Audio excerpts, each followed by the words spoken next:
Okay, next question देखिएगा 13th वाला।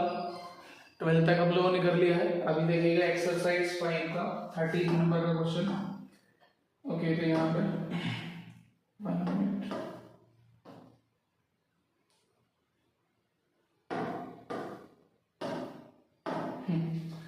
देखिएगा अभी क्या बोला है, let f x is defined as, f x जो है, और थोड़ा सा आगे कर लेते हैं।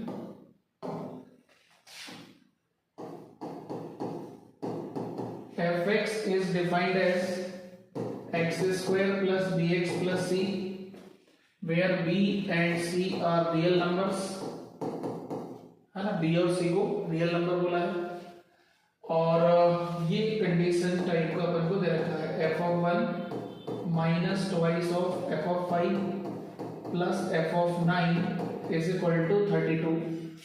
फिर लिखा है number of ordered pairs b comma c, ठीक है, बी और सी, बी कोमा सी के जितने पेयर्स बन सकते हैं वो हमें फाइंड करना है, such that modulus of f x is less than और equal to 8 for all x belongs to interval 1,9। मतलब सभी x के लिए जो 1 से 9 के बीच में होंगे उनके लिए f ऑफ x का वैल्यू क्या है, f ऑफ x का वैल्यू लेस देन और इक्वल टू 8 है। अच्छा, मॉड f x है तो f x अगर बोलना चाहे तो वो -8 से 8 बोल सकता है कि जो f x का वैल्यू है वो -8 से 8 के बीच में होगा, ठीक। अच्छा, अब यहां पर ध्यान दीजिएगा, यहाँ पर मॉड्यूलस में इनइक्वालिटी दे रखा है। तो अच्छा, ये वाली सबको ही जानते होंगे, ये वाली इनइक्वालिटी सभी जानते होंगे कि जो modulus of x plus y होता है वो लेस देन और equal to mod x plus mod y होता है, ठीक है ना। अच्छा, लैंग्वेज में बोले तो इसको क्या बोलते हैं, इसको बोलते हैं modulus of sum of x and y, इसको बोलते हैं sum of modulus of x and y, ठीक है ना। तो जो मॉड्यूलस का सम होता है वो बड़ा होता है, ठीक है ना, मॉड्यूलस का जो सम होता है वो बड़ा होता है, ठीक है। और इधर x प्लस वाई हो या x माइनस वाई हो फर्क नहीं पड़ता, और 2 टर्म्स के लिए हो या 3 टर्म्स के लिए हो उसमें भी कोई फर्क नहीं पड़ता। जैसे 2 के लिए लिखते हैं वैसे ही 3 के लिए लिख सकते हैं। अच्छा, तो यहां पर हम लिखेंगे कि since we know that modulus of f of 1 minus twice of f of 5 plus f of 9, ठीक है ना, इसका जो मॉड्यूलस होगा, अच्छा मॉड्यूलस का वैल्यू लिखोगे तो वैल्यू 32 होएगा, मगर लेस देन और इक्वल टू, ठीक है ना, ये जो एक्सप्रेशन होगा ये होगा लेस देन और equal to modulus of f of 1 plus modulus of 2 f of 5 plus modulus of f of 9, ठीक है ना, इस तरह से होगा। अच्छा, अच्छी बात है कि जो x है वो 1 से 9 के बीच का ही हमें दे रखा है, यहाँ पे 1 5 9, तो कोई टेंशन नहीं है बोले 1 से 9 में ऐसा होगा या नहीं होगा, बिल्कुल होगा। अच्छा, इसका वैल्यू तो 32 होगा, ठीक है ना, इसका वैल्यू 32 है, जिससे मॉड का वैल्यू भी 32 होगा, और लेस देन और इक्वल टू ये 1 को दे रखा है, ठीक है। अच्छा, ये हटाए दे रहा अभी, इतना लिखा ये भी पर्याप्त ही है। तो अब जरा ध्यान दो, जैसे ये वाला वैल्यू अपन जानते हैं लेस देन और इक्वल टू 8 होगा, तो एफ एक्स क्या है, लेस देन और इक्वल टू 8 है।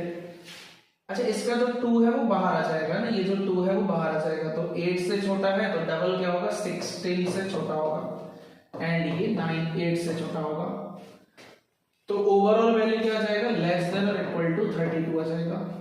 इनका सम दोनों 32 हो रहा है। मतलब ये जो एक्सप्रेशन था राइट साइड वाला है ना, ये लेफ्ट साइड है राइट साइड, तो जो राइट साइड एक्सप्रेशन है वो या तो 32 के बराबर बनेगा या 32 से छोटा बनेगा। तो ये इनइक्वालिटी सेटिस्फाई कब होगी, ठीक है ना, जैसे इधर का तो 32 ये, अब लेस देन और इक्वल टू यहाँ क्या होना चाहिए, तो ये वाला वैल्यू या तो 32 होना चाहिए, ठीक है ना, ये वाला वैल्यू 32 होना चाहिए या 32 से बड़ा होना चाहिए, बट ये एक्सप्रेशन 32 से बड़ा तो हो नहीं सकता, ठीक है ना, ये एक्सप्रेशन 32 से बड़ा हो ही नहीं सकता, मतलब यहाँ का एग्जैक्टली 32 ही हो जाए तो सेटिस्फाई हो जाएगा, ठीक है ना भाई। ये वाला एक्सप्रेशन क्या होगा, या तो 32 या उससे बड़ा होना चाहिए, लेकिन ये 32 से बड़ा हो नहीं सकता, ठीक है ना। तो ऐसा कब पॉसिबल होगा, तो भाई 32 तो तभी आ सकता है जब ये इक्वल टू 8 बने, ये इक्वल टू 16 बने और ये इक्वल टू 8 बने। तो mod f of 1 equal to 8 होना चाहिए, मॉड f ऑफ 5 भी इक्वल टू 8 होना चाहिए, है ना, और मॉड f ऑफ 9 तीनों का मॉड इक्वल टू 8 होना चाहिए। चलिए तो f ऑफ 1 क्या होना चाहिए भाई, मॉड 8 तो ये 8 हो जाए तो भी आ जाएगा, -8 हो जाए तो भी आ जाएगा, है ना, 8 -8 में से कोई सा हो जाए। f ऑफ 5 भी 8 या -8 हो सकता है, और 9 f ऑफ 9 भी 8 या -8 हो सकता है। लेकिन अब पता कैसे चलेगा, तो इससे पता लगेगा भैया ना, इनका वैल्यू 32 मिलना चाहिए।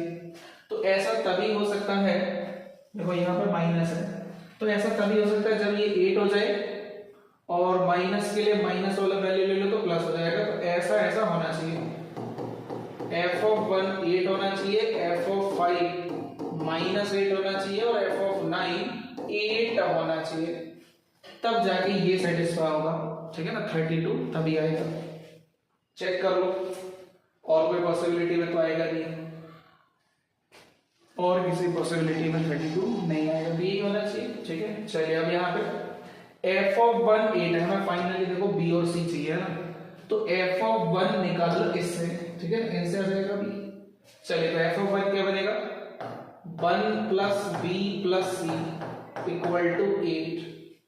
फिर f ऑफ 5 क्या आ जाएगा, तो 25 plus 5b plus c equal to -8, और f ऑफ 9 आ जाएगा 81 plus 9b plus c equal to 8, है ना। तो बस इनको अभी सॉल्व करेंगे तो हमें b और c मिल जाएगा।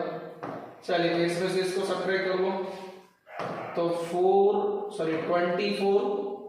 Plus 4b is equal to -16, तो b इज इक्वल टू आ गया -10। आई होप कैलकुलेशन सभी कर लेंगे, मुझे करने की जरूरत नहीं होगी। b इज इक्वल टू कितना आ गया, -10 आ गया, और अगर b -10 आ गया तो किसी में भी रख दो, ये सब आपस में सेटिस्फाइड होने वाली है। b का वैल्यू उठा के फर्स्ट वाले में ही रख दो, तो 1 -10 plus c is equal to 8। हाँ भाई, तो c का वैल्यू कितना आ गया, 17 आ गया, c का वैल्यू क्या आ रहा है, 17 आ रहा है।